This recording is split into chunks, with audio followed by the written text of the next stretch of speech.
All right, what's going on, guys? So in this video, I'm going to be doing a review on this product right here called Sugar Defender. All right, so that's what the bottle looks like. Now, this is a GDA, or glucose disposal agent, and essentially the way it differs from a lot of the traditional other ones out on the market is that it's in liquid form. All right, so you get actually like a pretty substantial amount of all the active ingredients in here. And yeah, I mean, if you're into bodybuilding, if you ever watch, full days of eating of bodybuilders that are, trying to put on muscle but stay lean at the same time, what I notice is that the majority of all of them are using GDAs, just because, it's gonna just increase the likelihood that your insulin sensitivity is going to be better.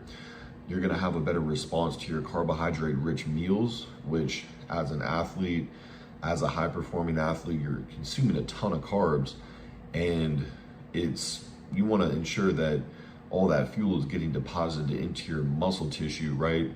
And being used to build muscle, not being stored as fat.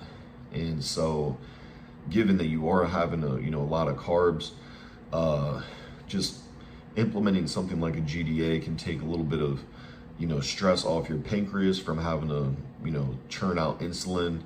And it just, it helps you stay leaner ultimately, right? Because no one wants to, bulk, but look super, flabby and chubby.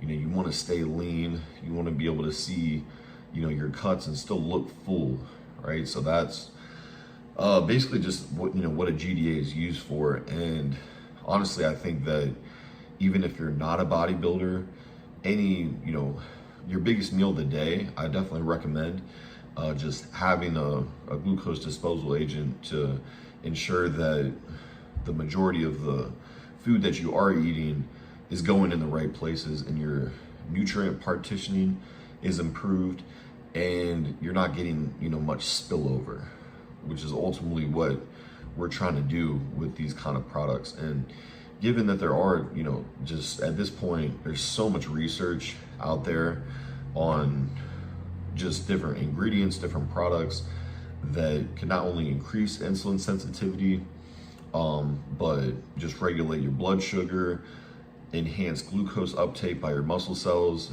activating GLUT4 transporter, and so forth. A lot of these supplements I was taking separately, but the great thing about this is a lot of the supplements I was taking, like chromium, African mango, bitter melon extract, they're already included in here. And given that it's in a sublingual administration, it's going to increase the likelihood that it's just going to be more effective, and you're going to get more of it into your system. So yeah, this product right here, I was able to get it on sale. I saw it being advertised a lot. Another thing to note and keep in mind is that if you're on HGH secretagogue peptide protocol, like I'm actually currently at the time, I'm taking a few different peptides to increase growth hormone. Those can, skew your blood sugar a little bit.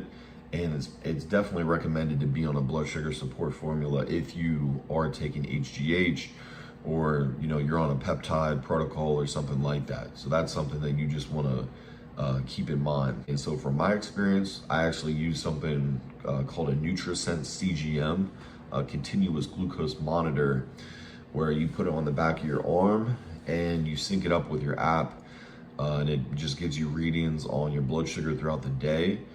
Now, whenever I used a GDA in combination with a high carb meal, I always saw a really quick reduction in my blood glucose levels, rarely staying over 100 for an hour or so.